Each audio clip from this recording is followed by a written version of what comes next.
لیکن اس دنیا میں یہ کیسے ممکن ہو سکتا ہے؟ ہم اس دنیا میں رہتے ہوئے کس طرح ایک دوسرے کے ساتھ مل جل کر رہ سکتے ہیں؟ میں آپ کو بتاتا ہوں کہ ہم کس طرح صلح کے ساتھ فتح کو حاصل کر سکتے ہیں۔ پیدائش 11 باب 6 آیت میں اس وقت کا ذکر ہے جب وہ بابل کا برج تعمیر کر رہے تھے، اور خداوند نے کہا کہ دیکھو یہ لوگ سب ایک ہیں اور ان سبوں کی ایک ہی زبان ہے، وہ جو یہ کرنے لگے ہیں تو اب کچھ بھی جس کا وہ ارادہ کریں ان سے باقی نہ چھوٹے گا۔ میں اس آیت کو دوبارہ سے آپ کے سامنے پڑھتا ہوں۔ اس وقت لوگ متحد ہو چکے تھے اور وہ ایک ہی زبان بولتے تھے، اور اسی لیے ان کے لیے کچھ بھی کرنا ناممکن نہ تھا۔ بھائی اور بہنوں، اگر آپ اپنی نوکری میں صلح سلامتی چاہتے ہیں، اگر آپ اپنے معاشرے میں صلح چاہتے ہیں، اگر آپ اپنے گھروں میں صلح چاہتے ہیں، تو سب سے پہلے آپ کو ایک ہی زبان بولنی ہوگی تاکہ ہم متحد رہیں۔ آپ کو ایک ہی زبان جو محبت کی ہو بولنی پڑے گی۔ ہم اس کے کلام میں سے بھی یہی کچھ سیکھتے ہیں کہ ہم میں مسیح کی عقل ہے، اسی لیے ہم مسیح کی محبت کی زبان میں بات کر سکتے ہیں۔ اس سے کچھ فرق نہیں پڑتا کہ آپ کسی بھی علاقے سے تعلق رکھتے ہوں یا آپ کی پرورش جہاں بھی ہوئی ہو، لیکن کلیسیا میں ہمیں مسیح کی بولی بولنے کی ضرورت ہے۔ جب ہم ایک ہی زبان بولتے ہیں تو ہم ایک ہی مقصد کو حاصل کرنے کی کوشش میں ہوتے ہیں۔ ہمیں ایک ہی مقصد کو حاصل کرنے کی کوشش کرنی بھی چاہیے۔ وہ لوگ ایک ساتھ جمع ہوئے اور متحد ہوئے، وہ اس مقصد کے تحت متحد ہوئے تاکہ بابل کا برج تعمیر کر سکیں۔ لیکن بھائی اور بہنوں، ہم یہاں پر کوئی برج تعمیر کرنے کو نہیں آتے۔ ہم اپنے کسی خاص شخصی مقصد کے تحت یہاں اکٹھے نہیں ہوتے۔ نہیں، ہم ایسے کاموں کے لیے نہیں آتے ہیں، بلکہ ہم یہاں سارا جلال خدا کے نام کو دینے آتے ہیں۔ ہم اپنے گیتوں میں بھی یہ گاتے ہیں کہ ہم یہاں خدا کے نام کو جلال دینے آئے ہیں۔ ہم اس کی شبیہ پر بنائے ہوئے لوگ ہیں تاکہ ہم اس کی پرستش کرنے والے ہوں۔ خدا ایسے پرستار ڈھونڈتا ہے جو روح اور سچائی سے اس کی پرستش کریں تاکہ سارا جلال اس کے نام کو ملے۔ میں آپ کو بتانا چاہتا ہوں کہ جب کلیسیا ایک ساتھ اکٹھی ہوتی ہے تو یہ بہت ہی زبردست بات ہوتی ہے، اور ہم ایک ہی زبان بول رہے ہوتے ہیں اور ہم ایک ہی مقصد کے تحت اکٹھے ہوتے ہیں۔ تو زبردست بات یہ ہوتی ہے کہ خدا کا جلال یہاں ظاہر ہوتا ہے۔ سلیمان بادشاہ نے خدا کے لیے ہیکل تعمیر کی، اور بائبل فرماتی ہے کہ وہاں کوائر موجود ہوتی تھی جنہوں نے ایک طرح کے کپڑے پہنے ہوتے تھے۔ وہاں سازندے بھی موجود ہوتے تھے جو کہ ایک ساتھ سازوں کو بجایا کرتے تھے۔ بائبل فرماتی ہے کہ وہ جگہ خدا کے جلال سے معمور ہو جاتی تھی۔ جس طرح ہمارے درمیان خدا کا جلال موجود ہے، وہ اس کی حضوری کے سبب سے وہاں کھڑے نہیں رہ پاتے تھے۔ میں اس دن کے انتظار میں ہوں کہ جب ہم ایک ساتھ اکٹھے ہوں گے، جب ہمارے مقاصد بھی ایک ہی ہوں گے، جب ہم ایک ہی بات پر متفق ہوں گے، جب ہم ایک ہی مقصد کے لیے کوشاں ہوں گے تاکہ ہم خدا کے جلال کو اس جگہ پر بھی دیکھنے والے ہوں۔ کیونکہ جب جلال ظاہر ہوتا ہے تو بیمار بدن شفا یاب ہوتے ہیں، جب جلال ظاہر ہوتا ہے تو رشتے بحال ہوتے ہیں، جب جلال ظاہر ہوتا ہے تو بری عادتیں جاتی رہتی ہیں۔ اگر ہم صلح میں فتح حاصل کرنا چاہتے ہیں تو ہمیں ایک ہی بولی بولنی ہوگی، ہمیں ایک ہی مقصد کے لیے کوشش کرنی ہوگی۔ اس کے ساتھ ساتھ ہمیں دوسروں کی بھلائی کے لیے بھی خدمت کرنی ہوگی۔ دوسرے لفظوں میں یہ کہ صرف اپنے ہی متعلق نہیں سوچنا، بلکہ ہر کوئی ایک دوسرے کی ترقی کے لیے کام کرے۔ دوسرے لفظوں میں یہ کہ میں آپ کے لیے کام کروں گا، میں آپ کے لیے دعا کروں گا، میں آپ کی حوصلہ افزائی کروں گا، کیونکہ جب خدا آپ کو برکت دیتا ہے تو میں سمجھوں کہ مجھے برکت ملی ہے۔ ہم ہر ایک کی ترقی کا باعث بننے والے ہوں۔ میں یہی کچھ آپ کو بتانا چاہتا ہوں کہ جب ہم اس کے ارادے کو سمجھ لیتے ہیں، جب ہم اس کی قوت کی عکاسی کرتے ہیں، تو ہم اس کے منصوبے کو بحال کرنے والے بن جاتے ہیں۔ ہمیں منصوبے کو بحال کرنا ہوگا۔ اس کا منصوبہ یہ تھا کہ زمین پر ان آدمیوں میں جن سے وہ راضی ہے صلح ہو۔ اس کا منصوبہ یہ تھا کہ ابن آدم کھوئے ہوا کو ڈھونڈنے اور نجات دینے آیا۔ اس کا منصوبہ یہ تھا کہ وہ صلیب پر اپنی جان قربان کرے اور انسان کی خدا کے ساتھ صلح کرائے۔ اس کا منصوبہ یہ تھا کہ اس نے فرمایا، جب میں اونچے پر چڑھایا جاؤں گا تو سب آدمیوں کو اپنی طرف کھینچوں گا۔ اس کا منصوبہ یہ تھا کہ کلیسیا اس کی گواہ ہو۔ تاکہ بھٹکے ہوئوں کو راہ دکھاکر مسیح کے بدن میں شامل کرے۔ ایسا کرنے کے لیے ہمیں تیاری کرنا ہوگی، ہمیں تیاری کرنا ہوگی، ہمیں تیاری کرنا ضروری ہے۔ ہمیں اپنے اندر کی کڑواہٹ سے چھٹکارا پانا ہوگا، ہمیں اپنے غصے کو ختم کرنا ہوگا، ہمیں اپنی اکڑ کو ختم کرنا ہوگا، ہمیں صلح میں چلنے کے لیے تیاری کرنا ہوگی تاکہ ہم صلح کے لیے کام کر سکیں اور تاکہ ہم صلح میں فتح کو حاصل کریں۔ لڑائی جھگڑے کرنے والے خاندان کو تیاری کرنا ہوگی، جھگڑالو جوڑوں کو تیاری کرنا ہوگی، بری عادت والوں کو تیاری کرنا ہوگی، ایسی بہنیں جو ایک دوسرے سے سالوں سے ناراض ہوں انہیں تیاری کرنے کی ضرورت ہے، بھائیوں کو بھی تیاری کرنے کی ضرورت ہے، نوکری پر جھگڑالو لوگوں کو تیاری کرنا ہوگی، جھوٹی باتوں کو گڑھنے والوں کو تیاری کرنا ہوگی، ہم سب کو تیاری کرنا ہے۔ ایسے چرچ جو ایک دوسرے کے ساتھ مقابلہ بازی کرتے ہیں انہیں بھی تیاری کرنے کی ضرورت ہے۔ ہم یہاں پر اپنے لیے جمع نہیں ہیں بلکہ یسوع کو جلال دینے کے لیے جمع ہیں۔ ہم نجات یافتہ لوگوں کو بھی ایک دوسرے سے لڑائی جھگڑے نہیں کرنے چاہیے، ایک دوسرے کا مقابلہ بھی نہیں کرنا چاہیے، بلکہ ہم سب کو تیاری کرنی چاہیے۔ بے وقوف کو تیاری کرنی ہوگی، کوائر کے لوگوں کو بھی تیاری کی ضرورت ہے، ڈھونگی شادی شدہ زندگیوں کو تیاری کی ضرورت ہے، ہمیں تیاری کرنا ہوگی۔ آئیں ہم تیاری کریں، کیونکہ متحد ہونا ہمارے لیے بہتر ثابت ہوتا ہے، متحد ہونا ہمارے لیے بہت بہتر ثابت ہوتا ہے۔ تقسیم ہونے سے ہم گرتے ہیں، ہم متحد ہونے سے ہم کھڑے ہو جاتے ہیں۔ یہ کاروبار کے لیے اچھا ہے کہ ہم ایک ساتھ کام کریں، کیونکہ ہم ایک دوسرے کی مدد کر سکتے ہیں تاکہ کاروبار میں ترقی کر سکیں۔ متحد ہونا ہم سب کے لیے بہت بہتر ثابت ہوتا ہے۔ جب زندگی کی جنگ کی بات ہو اور جب ابلیس ہمارے مخالف کھڑا ہو تو ہم لڑائی کے لیے کھڑے ہونے کے قابل ہوں گے۔ متحد ہونا ہمارے لیے بہتر ہے۔ آئیں ہم مل کر قدم اٹھائیں، آئیں ہم مل کر صلح کی خوشخبری کی تیاری کے جوتوں سے مضبوطی سے کھڑے رہنے والے ہوں۔ آئیں ہم مضبوطی سے کھڑے رہیں۔ میں جانتا ہوں کہ حالات کٹھن ہوں، میں جانتا ہوں کہ طوفان آ سکتے ہیں، مگر آئیں مضبوطی سے صلح کے ساتھ کھڑے رہیں، کیونکہ میں سب کو مستقبل میں دیکھتا ہوں۔ میں دیکھتا ہوں کہ کلیسیائیں ایک ہو رہی ہیں، کچھ بھی ناممکن نہیں ہے، ہمیں کوئی چیز خدا کی نظروں سے چھپا نہیں سکتی۔ آئیں ہم تیاری کے ساتھ متحد ہوتے ہیں اور مضبوطی سے کھڑے ہو جاتے ہیں اور آئیں آگے بڑھتے ہیں، آئیں آگے بڑھتے ہیں۔ بہت سے لوگ مسیح کو اپنی زندگیوں میں قبول کیے بغیر ہی ہلاک ہو رہے ہیں۔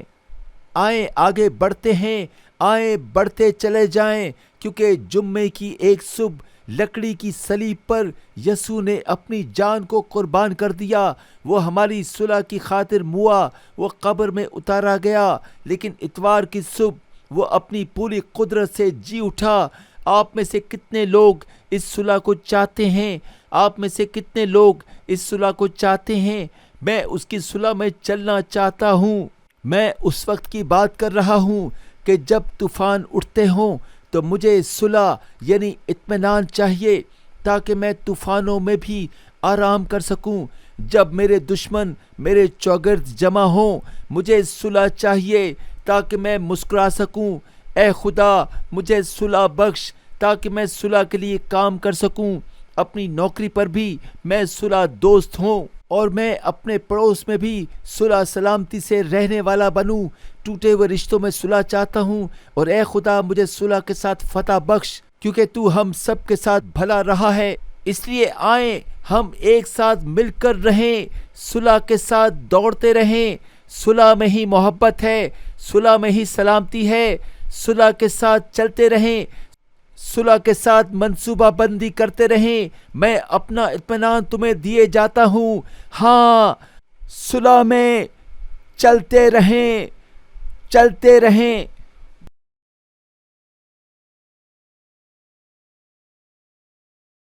صلح، سلامتی، مجھے یہ پسند ہے، مجھے سلامتی پسند ہے۔ اطمینان کے ساتھ خداوند تیرا شکر ہو۔ جب ہم خدا کے ساتھ رشتے میں قائم رہتے ہیں تو ہم ایک دوسرے کے ساتھ بھی رشتے میں قائم رہ سکتے ہیں۔ ہم صلح کے ساتھ کام کر سکتے ہیں، ہم صلح میں فتح یاب ہو سکتے ہیں۔ بائبل کہتی ہے کہ ہمیں کسی بھی بات کے لیے فکر مند نہیں ہونا چاہیے، بلکہ ہر چیز کے لیے دعا کرنی چاہیے۔ پھر پولس فرماتا ہے کہ خدا کا وہ اطمینان جو سمجھ سے بالکل باہر ہے، جو دنیا نہیں دے سکتی ہے اور نہ ہی ہم اسے بیان کر سکتے ہیں، اور جو آپ بھی نہیں سمجھ سکتے، وہ ہمیں سلامتی عنایت کرتا ہے۔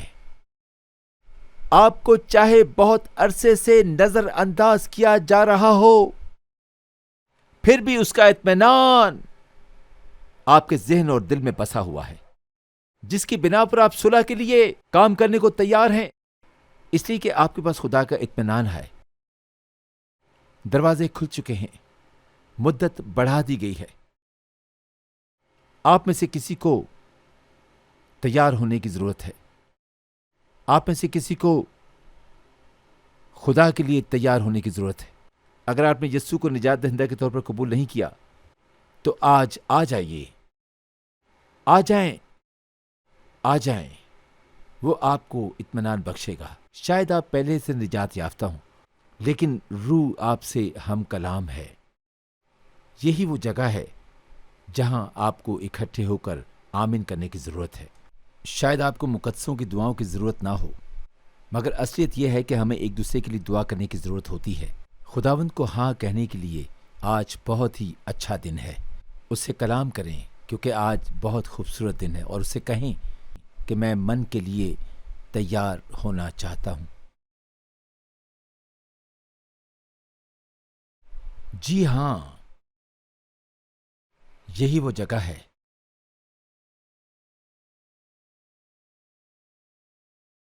آپ غور کریں کہ وہ آپ کے دل کے دروازے پہ کھڑا ہوا کھٹکھٹاتا ہے۔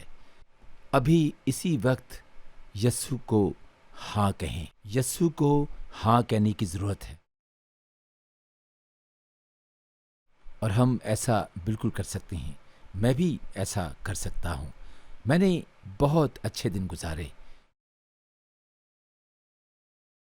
اور مجھے پہاڑوں کو بھی بڑی تیزی سے سر کرنا پڑا۔ میں پریشان کن لمحوں سے بھی گزرا، اور تنہا راتوں میں بھی رہا، مگر جب میں نے اپنے آس پاس دیکھا، یعنی میں آپ کو بتانا چاہتا ہوں کہ اطمینان نے کس طرح میری زندگی میں کام کیا، اور جب میں اپنی زندگی میں اچھے دن اور برے دنوں کے بابت سوچتا تھا، تو میں نے کبھی بھی شکایت نہیں کی ہے۔ میری زندگی میں کچھ اچھے دن بھی گزرے۔ کیا آپ نے اچھے دن دیکھے ہیں؟ مجھے کچھ پہاڑوں کو بھی سر کرنا پڑ گیا۔ مجھے کچھ پریشان کن دنوں کا بھی سامنا کرنا پڑا۔ اگر آپ کو اطمینان کی ضرورت ہے تو یسوع کو ہاں بولیں۔ اور میں بغیر سوئے بھی راتوں میں رہا، لیکن جب میں نے اپنے ارد گرد دیکھا اور کچھ چیزوں پر غور کیا، یعنی اچھے دنوں کی بابت سوچا اور برے دنوں کی بابت سوچا، لیکن تو بھی میں نے کبھی شکایت نہیں کی۔ میرا خدا میرے ساتھ بھلا ہی رہا ہے۔ کیا آپ کے ساتھ بھی بھلا رہا ہے؟ وہ میرے ساتھ بہت بھلا رہا ہے اور ہمیشہ بھلائی کرتا رہتا ہے۔ وہ اس دنیا سے بڑھ کر بھی میرے ساتھ بھلا رہا ہے۔ وہ مجھ سے بہت پیار کرتا ہے، اور اس کی محبت لازوال ہے۔ اس نے میرے تمام آنسوؤں کو سکھا ڈالا۔ اس نے میری کالی راتوں کو اجالے میں بدل ڈالا۔ سو میں بس خدا کا شکر کرنا چاہتا ہوں۔